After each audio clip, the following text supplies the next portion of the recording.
are the denizens of the dark, cloaked in blackest shadow.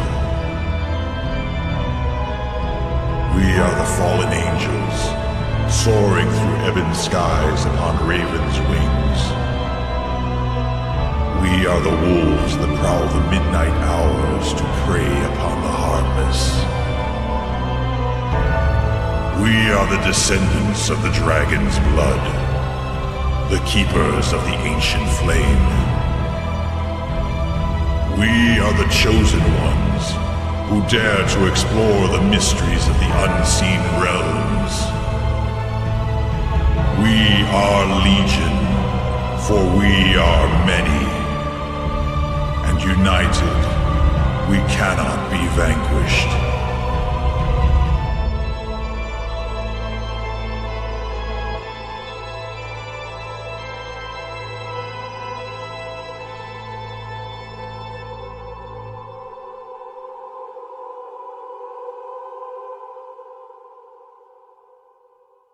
Well, I was sitting here listening to the church's views and philosophical ideas as to what I am, and I thought to myself, you should take the time while in your monkey's uncle's suit and establish exactly how your opposition to God's regime is going to influence the minds of man over the eons. It is true, no doubt, that what occurs within heaven does not adhere to the confines of time, and so thus neither do we.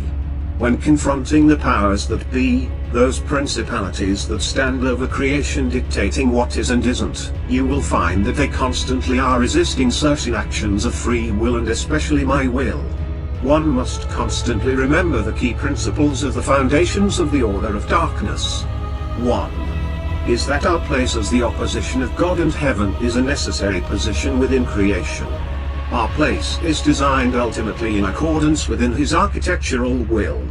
2. That evil is necessary for mankind to understand the value of good. Without it, mankind would not know the difference between the two. Justice would have nothing to gauge itself by, righteousness would have no texture to measure itself by, and God's will would have no precipice over everyone else's will, and therefore they would cast aside any desire to listen to his will, so that they evolve into the species God had designed them to become. 3. We are detrimental in the process of mankind's free will. So any angel, priest, rabbi, monk or mullah that tries to stand in our way of setting that established principle into place not only disrupts the balance of life, but in essence defies the will of God's intention of mankind's design. Now I'm sure he will be apprehensive to this state of belief, and I'm sure the angels of heaven will be even less reluctant to adhere. That is why I am establishing this mandate here while I am in the flesh, to give us the upper hand needed to cement these principles into place without having to worry about being banished or exorcised for stating these necessary boundaries. Without them there will never truly be an equilibrium in the balance between good and evil. Now with that said, let me be clear about the boundaries of possession. When pertaining to the topic of possession to influence the minds of mankind towards temptation, we are to remain an unseen presence just as heaven does, and for the same reasons, mankind would only seek to manipulate the evil powers to their own design and desires. Lead them towards power, lead them towards corruption, yes, but total power corrupts totally, and we can't have something like that in the hands of the broken-willed and desperate. When possessing and using someone to lay the foundations of evil and its principles to be displayed and hopefully ultimately learned from, we must only act in ways that seem natural to the one being possessed, so that he does not realize his thoughts and ideas and schemes to bring those ideas to fruition came from being possessed by any evil spirit. Them realizing our involvement or ulterior motives would lead to jeopardizing the foundations of darkness and the anonymity we maintain to keep the corruption of mankind's desires from tainting the purpose in which we stand for. As for the contracts for mankind's souls, this will have a specific purpose in the ways it is used by us, and shall not stray from this set path. The purpose of the soul contracts will be for the same purpose possessions and temptations offer, and shall help support such endeavors as well. for moments where a more influential presence and action is necessary, say in the event where the balance has been tipped exponentially to either side and the equilibrium must be restored, or what some may refer to as karmatic events. The process of soul contracts and acquisitions will be utilized. The price that is paid, that of their souls, will actually in detail give you direct access to the core of their thoughts, actions and words. The soul acquired in the deal will give a base template of their life force signatures binary format and also the basic synaptic patterns of their brain waves, allowing you to breach their neural pathways receptors and substitute your thoughts and ideas for theirs, basically giving you temporary but complete control of them. The effects of this can have an adverse side effect that could lead to an embolism due to a buildup of excess neural synaptic signals, but I have found a way to avoid that by using a mystical conduit, such as an object, that will filter the excess energy during the possession and resolve the issue of built-up synaptic emissions between the target and the possessing demon. There are factors that must be addressed during the design of the device, such as which thoughts and regions of the mind those thoughts are controlled by shall the demon be using during the scenario. Those regions of the mind shall bear the focal point of energy transference from the demon and into the filtration design of the device. The target will have the focal point of energy transference based in the regions of the mind that implement those thoughts and put them into action. The device will balance both energy synaptic signatures and filter the flow of both the demon and the target so that no deviation from either one's brainwave patterns cause synaptic misfiring that is usually found in epileptic patients. If the target begins to display signs of seizures, then the device needs to be recalibrated. Also, this process can be used to heal those with seizures as well. That which can poison can also heal. In this case, if the person does not have any physical flaws that may be causing the seizures and the seizures are caused by neurochemical imbalances or synaptic misfiring, then the device can be used to fix this minor error in neurosynaptic data signals.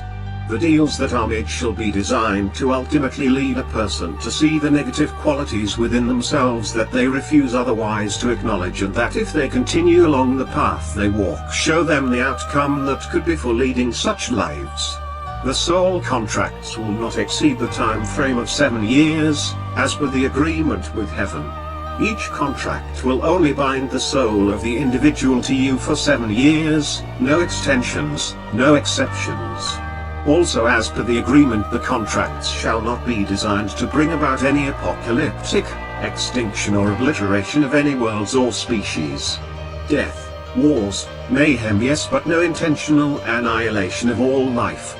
I have waited thousands of years for the evolution of mankind's philosophy and wisdom to reach this moment, so that the very boundaries and quite honestly the challenge of the opposition between heaven and hell could be properly drawn out. For the first time in an epoch I am actually excited to be at this moment. This is all for now. I think this sets a good foundation that is clear and non-transparent. Until next, ciao Bella. The existential sins. What to do when powers beyond your reach and perception block your magic and bind your will, then string you about your day as if you were a marionette being played along a course of events that will leave you stripped of anything you may have been set to gain from your life's endeavors or anything else these veiled thieves desire, and you are left none the wiser and paying the consequences for their ulterior motives. More importantly, how do you go about telling someone of this, let alone who could possibly help you with something like this? Something I have learned recently is that asking God for help is not always the right and not the only answer. In the world there are many different angels in which God has placed to watch over mankind and the world, each with their own unique skill set of trademarks and ways that can apply to a myriad of problems. Hunting unseen adversaries and ... The Druids come to mind and their battles against the Ancient Ones. The Roman Gypsies are good at foreseeing those that may have turned ill fortune into your path. African tribes are good at taking a spiritual stalker and pulling him into a temporary physical form to allow him to be subject to the elements and weaknesses of a physical body, which comes with all sorts of different possibilities there. Voodoo priests can provide a bridged connection for communication once the identity of the stalker has been found out. They are also sometimes able to render that entity, no matter who or what he is, temporarily powerless or at least crippled during the conversation. All of these secular beliefs, though they are not sanctioned by the Catholic Church, does not mean that they are not designed by God in their own right and that he does not accept them or considers them evil or unholy. Only when that belief places a figure, be he a martyr or hero, above him as a god and begins to draw worship from him, idolatry, is when that belief becomes unholy. Even Satanism, in the belief of universal balance found within life through the support of understanding and even accepting the acts of sin as long as they do not cross that ecumenical line and as long as it is in the heart of the practitioner that his cause is for the balance of good and evil which perpetuates the evolution of life, that it does not blaspheme the name of God but moreover ultimately displays the price paid and wages of sin, therefore showing mankind the ultimate value of piety through the necessity of evil's presence, then that practitioner has committed no sin, no wrong that will condemn him to hell. His satanic ways are no different from many others in the world, even though his may be of a left-handed path in nature. His goal and his heart is no different than any other culture in the world, accepted by God, though they do not all carry his name as we know it. Their goals are all aligned with his will, and that is what counts. Whether or not they are ways that would damn one's soul in the laws of divine justice.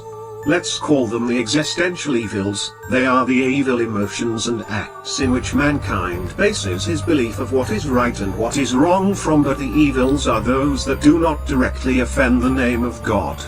The ones that challenge his word and are more of a slap in the face than acts of overwhelmed emotion, such as hate, jealousy, greed, gluttony and wrath. These 5 are the basic raw existential evils. You will notice that adultery and idolatry are not listed. That is because, like I said, these are the carnal sins of mankind. The other sins like idolatry and adultery are like slaps in his face, and therefore they cannot be counted as sins of an evil nature that maintain a cosmic equilibrium or that perpetuates the evolution of life by knowing and understanding its values. In knowing each sin and its emotional triggers, its after effects and typical responses based on both the rational and irrational minded individuals, then one can create mock scenarios much like the "if your life continues on this path" or "this was the life of ... who was filled with sin, and it led them and those they knew around them to their fate." You get what I'm saying, I'm sure. Point is that evil and damnation is reserved for those who destroy themselves and what is around them without care or concern for the world around them. It is not eternal, but it can be if you become devoid of any possible sensibility to your own actions and the repercussions of them. It's all very technical, but as the incarnation of the personification, whom the world refers to as the devil, of the essence of evil, I understand it all very clearly. I see through the bullshits and lies and even the best and most complex of temptation techniques as a hot knife cuts through butter. I wonder if Jesus, being my technical counterpart I think in every way, could do the same with righteousness virtues? Having covered that any who are truly allied with the devil, any who claim in a court of law, or before the pulpit of the church, or even before the throne of God himself, will follow these guidelines, for it is my will. I'm tired of hearing about people slandering and abusing the beliefs derived from the cause in which I myself and others have fought and toiled over for thousands of years. All these false prophets walking around making videos claiming fame and glory, yet know nothing of true evil, its cause or purpose, let alone follow behind my will as they should, as anyone who has sworn any allegiance to me has been required to do since its first conception.